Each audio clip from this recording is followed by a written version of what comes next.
Thanks for joining me again for another Pixie Talks review vlog. Pixie Talks, reviews and vlogs at Pixie Talks. Pixie Talks, reviews and vlogs at Pixie Talks. Woo! So now that October is behind us, it's time to get back into the regular swing of things. For a month, anyways, until it's time to start getting into Christmas videos, but I don't want to get ahead of myself here. Right now it's time to get back into that franchise that everybody has been bugging me for, Doctor Who. And now where did we leave off? Oh yes, Peter Cushing.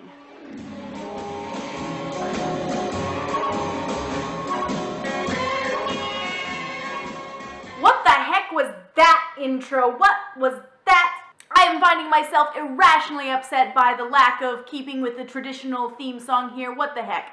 And that was, of course, only my first sign that this was not going to be great. Okay, so the Peter Cushing films are retellings of First Doctor episodes, The Dead Planet and The Daleks' Invasion of Earth, respectively. They are told almost verbatim, with the exact same events transpiring and the plot lines moving at the same pace as the episodes, so similar that I was having deja vu watching them.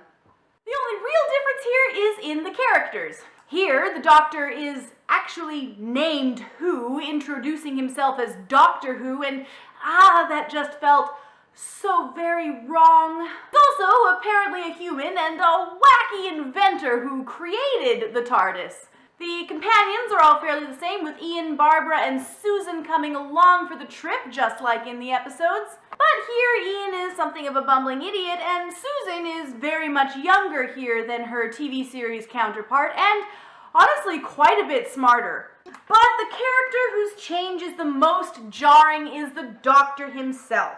He is, as far as I can tell, meant to be a rendition of the First Doctor, but his personality is so wildly different. William Hartnell's Doctor is a grumpy curmudgeon who seems like the kind of individual to shake his fist and tell the young hooligans to get off his lawn. Peter Cushing, on the other hand, is a kind of an old fuddy-duddy of a grandpa figure, the kind of old man who would give you candy and tell you stories he's forgotten he's told you 100 times already.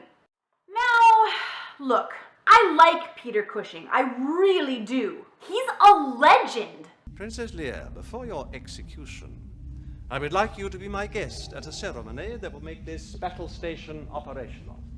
He was a great actor who played a wide range of characters. So please understand when I say that Peter Cushing's Doctor is terrible, I don't really feel like it's through any fault of his. The script is just awful. This is the wacky comedy version of the Doctor Who stories, and everyone is just hamming their characters up. And I wouldn't even be opposed to that if it wasn't so boring. It reads like an SNL skit that really wasn't funny, but the actors just kept going with it anyways.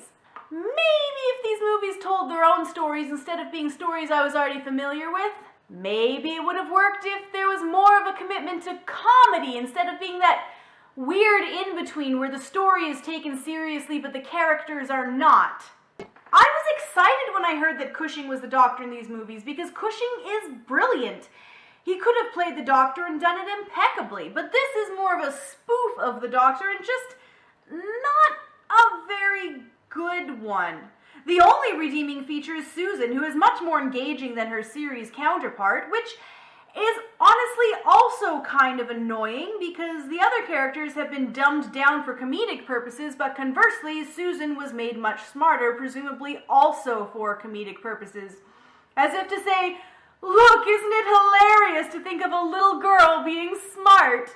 Speaking of Susan, though, I have read a fan theory that attempts to explain these films in a way that makes them a lot more tolerable, and that is this. That this is a case of unreliable narrator. Susan, of course, leaves the Doctor during his travels and presumably settles down to a quiet domestic life, possibly with children. The theory posits that older Susan, now settled down, is telling this as a story to someone else, possibly her kids or grandkids. This would explain why the stories are the same, but character details are different. Susan might be sillying up the story for a younger audience. It might also explain why the Doctor is presented as a human who invented a time machine. Perhaps Susan wouldn't want to go into too much detail explaining the Doctor's origins. Your grandfather and I don't come from Earth. Oh, it's ages since we've seen our planet. Altogether, these are very skippable films. And you would do much better to just watch the first Doctor episodes that these are based on. I'm sorry, Peter Cushing. I really wanted to like these. I beg your pardon. I thought you knew what you were talking about.